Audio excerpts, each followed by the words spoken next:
So next question of today's class is question number 23, that is prove that product of the length of the perpendicular drawn from the point this and this to this line is b square. क्या कहा आपको? Product of the length of perpendicular drawn from this point, यानी कि इस point से इस line का जो परपेंडिकुलर होगा और इस पॉइंट से इस लाइन का जो परपेंडिकुलर होगा, उन दोनों परपेंडिकुलर का जो प्रोडक्ट होगा वो बी स्क्वायर के इक्वल होगा। देखो परपेंडिकुलर्स यानी कि इस पॉइंट का और इस लाइन के बीच का जो परपेंडिकुलर होगा एंड इस लाइन का इस पॉइंट के साथ जो परपेंडिकुलर्स होगा, से ये परपेंडिकुलर हो गया आपका P1 और ये परपेंडिकुलर हो गया P2। तो इन दोनों परपेंडिकुलर्स का जो प्रोडक्ट होगा वो आपका बी स्क्वायर के इक्वल होगा। पहले ये बता, क्वेश्चन हुआ क्लियर? ओके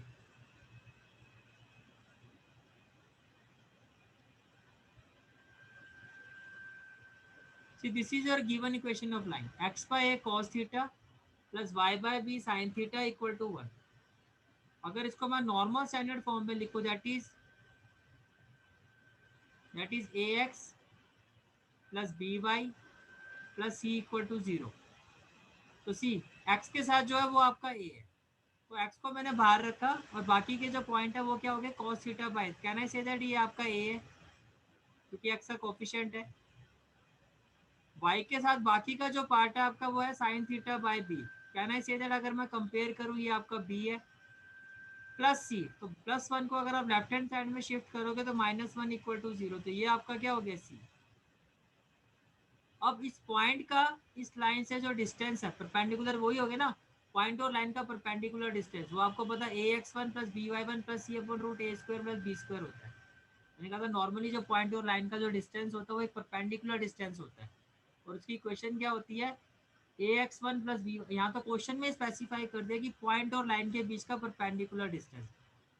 तो मैंने आपको ये भी बताया था ये जो पॉइंट होता है ये आपका इस फॉर्मूले का क्या होता है x1 और ये होता है y और a और b आपका गिवन ही है। तो जब आप इस वैल्यूज को पुट करोगे यानी कि इस पॉइंट का इस लाइन से डिस्टेंस क्या होगा से d1। यहाँ पर अब आपका जो फॉर्मूले का a है वो आपका है cos थीटा बाय ए, फॉर्मूले का जो b है वो है आपका sin थीटा बाय बी और फॉर्मूले का c है -1। यहाँ तक सारी चीजें क्लियर हो गई, x1 y1 सारी वैल्यूज क्लियर है आपको? ठीक है, क्लियर हो तो थम्स अप आप वो कर दिया करो, थम्स अप, तो मुझे क्लियर इंडिकेशन हो जाएगा। बार बार चैट बॉक्स पे जाने की जरूरत नहीं है, थम्स अप को क्लिक करो या जैसे प्रणय ने किया अभी प्लीज। ठीक है ओके। अब d1 आपको फाइंड करना है ए एक्स वन, ए की जगह क्या हो गया cos theta by A, x1 है आपका under root a square minus B square plus b y one. Can I say that sine theta by b को जब मैं y1 से इंटू करूंगा ये तो 0 हो जाएगा, राइट? प्लस सी, सी आपका यहाँ पर है -1 upon under root a square that is cos square theta by a square plus B square that is sine square theta by b square. Okay then distance ये आपका आ गया। देखो इसको सिंप्लीफाई नहीं करना है, उसका रीजन है क्योंकि आपने प्रोडक्ट निकालना, वहां पर आपको इससे हेल्प मिलेगी। तो जब भी आप ये क्वेश्चन करोगे इसको बस यहीं पे छोड़ देना, मैं d1 की सारी वैल्यू पुट कर दी, जो भी आएगा एज इट इज छोड़ दो क्योंकि अभी आगे हमें इसको सॉल्व करना है d1 इंटू d2। वहाँ आपको क्यों मैंने ये कहा, जब मैं आपको आगे d1 इंटू d2 करवाऊंगा तब आपको समझ में आएगा। यही सेम चीज आपने करनी है distance between this point and line से इक्वल टू d2। अब ये जो पॉइंट है अगेन ये हो गया आपका x1, ये हो गया y1। लाइन तो आपकी सेम ही है, लाइन का जो a था आपका वो क्या cos theta by A, b आपका क्या है sin थीटा बाय बी और c आपका क्या है -1। ठीक है, तो x1 इंटू ए तो माइनस, और ये जब आप इंटू करोगे ये हो जाएगा minus cos theta by a into this point, ये माइनस यहाँ से आया plus b y one, b आपका ये वैल्यू है, बी को जब आप वाई वन से इंटू करोगे वाई वन आपका 0 है, तो ये तो हो जाएगा 0 प्लस सी की जगह आएगा -1, तो ये हो गया -1 upon under root a square plus B square. तो ए स्क्वायर की जगह क्या हो जाएगा cos square theta by a square, B square की जगह क्या हो जाएगा sine square theta by b square. अब देखो आप क्या कर सकते हो फर्दर, है ना, किसे दैट देखो दोनों टर्म्स पे माइनस दिखाई दे रहा है, तो मैं यहाँ से माइनस कॉमन ले सकता हूँ, राइट। जैसे अब माइनस कॉमन हो गई, ये नेगेटिव टर्म भी आपकी पॉजिटिव हो जाएगी और ये नेगेटिव टर्म भी आपकी क्या हो जाएगी पॉजिटिव। ओके, तो ये आपकी वैल्यू आएगी D2 की। अब आपको पता है जो मॉड्यूलर साइन होता है ये क्या करता है, नेगेटिव साइन को पॉजिटिव में कन्वर्ट कर देता है। अगर मैंने लिखा -4, can I write it as 4, क्योंकि माइनस साइन तो इसके इफेक्ट में खत्म हो जाता है क्योंकि एब्सोल्यूट वैल्यू देता है आपको। तो अगर कहीं भी आपने -3 लिखा है तो आप इसको 3 लिख सकते हो, माइनस साइन इसके अंदर इसके इफेक्ट में आके पॉजिटिव में कन्वर्ट हो जाता है। और वैसे भी देखो ना डिस्टेंस है, क्या डिस्टेंस नेगेटिव हो सकता है, नो। ठीक है, तो D2 की वैल्यू आ गई, D1 की आ गई। ठीक है, नाउ अब क्वेश्चन में क्या कहा है आपको, आपको प्रूव करना है कि जो D1 इंटू D2 है आपका ये बी स्क्वायर आना चाहिए। तो आपने निकालना शुरू किया D1 इंटू D2, ये आपकी D1 की वैल्यू है, ये आपकी किसकी वैल्यू है D1 की, और ये आपकी आ गई D2 की वैल्यू। अगर आप ध्यान से देखो क्या नहीं से दैट ये आपका फॉर्मूला बन रहा है, आइडेंटिटी बन रही है A माइनस बी और A प्लस बी, देखो सेम सेम वैल्यू है। और A minus b a plus b क्या होता है आपका A square minus B square. जब आप A स्क्वायर करोगे तो कॉस थीटा बाय A का जो स्क्वायर है वो तो हो जाएगा cos square theta by A square. और जब आप इस root A square minus B square का स्क्वायर करोगे तो हमें अच्छे से पता है कि रूट का स्क्वायर करने पर रूट आपका खत्म हो जाता है, तो ये हो जाएगा आपका A square minus B square. ठीक है, माइनस बी स्क्वायर, 1 का स्क्वायर क्या होगा 1। अब मैंने आपको कहा था ना इसको फर्दर सॉल्व नहीं करना, उसका देखो आप रिजल्ट से आपको क्या बेनिफिट हुआ, सेम वैल्यू थी, जब आपने इनटू किया रूट से रूट कैंसिल हो गया, ये एक सिंपल वैल्यू आ गई cos square theta by a square plus sin square theta bye b square. ठीक है, अब आगे देखो,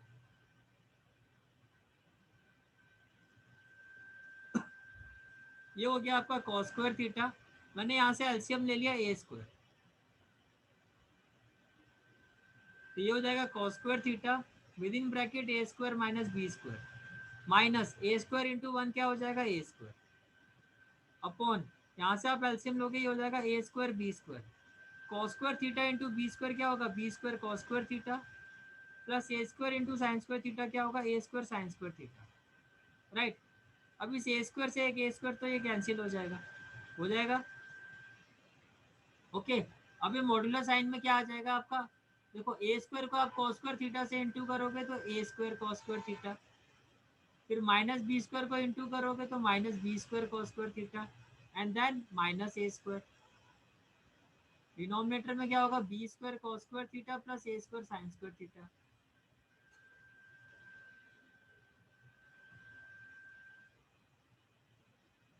देन देखो जब मैं इस वैल्यू को रेसिप्रोकेट करूंगा, ये रेसिप्रोकेट होके क्या होगा बी स्क्वायर ऊपर आ जाएगा आपका, और अपॉन में क्या आ जाएगा B square cos square theta plus A square sine square theta into with modular sine क्या होगा A square cos square theta minus B square cos square theta minus A square, right. Okay, then further देखो ये हो गया आपका B square with modular sine, ये हो गया ए स्क्वायर। देखो can I say that from these two terms I can take A square as a common term.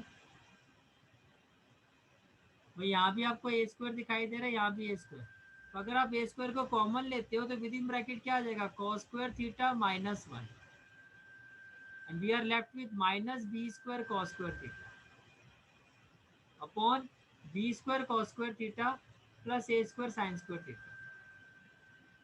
Okay, अभी हो गया आपका बी स्क्वायर, ये मॉड्यूलर साइन आ गया। अब आपके पास cos स्क्वायर थीटा माइनस 1 की तो कोई आइडेंटिटी नहीं है, और आपको पता 1 माइनस cos स्क्वायर थीटा क्या आइडेंटिटी होती है, 1 माइनस cos स्क्वायर थीटा किसके इक्वल होता है साइन स्क्वायर थीटा होता है ना। तो आपने क्या किया इसको 1 माइनस cos स्क्वायर थीटा बनाने के लिए आपने माइनस कॉमन ले लिया, जैसे आपने इस ब्रैकेट से माइनस को कॉमन लिया, माइनस का क्या हो गया प्लस और प्लस का क्या हो गया minus, minus B square cos square theta upon B square cos square theta plus ए square sine square theta. Then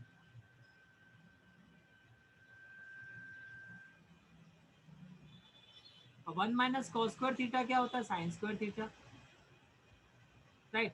अब आप देखो यहाँ पर दोनों ही टर्म्स में माइनस दिखाई दे रहा है। अगेन मैंने माइनस कॉमन ले लिया, विद इन ब्रैकेट क्या आ जाएगा, A square sine square theta plus B square cos square theta.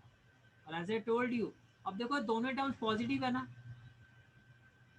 Way square value क्या नेगेटिव हो सकती है, नहीं हो सकती ना। अब मैं इस मॉड्यूलर साइन को रिमूव कर सकता हूँ। ऐसे नहीं कि अपनी मर्जी से आप मॉड्यूलस को रिमूव कर सकते हो, मॉड्यूलस को तभी आप रिमूव कर सकते हो जब ये श्योरिटी होगी, अब जो भी है वैल्यू पॉजिटिव ही होगी, अब मुझे मॉड्यूलस की जरूरत नहीं है।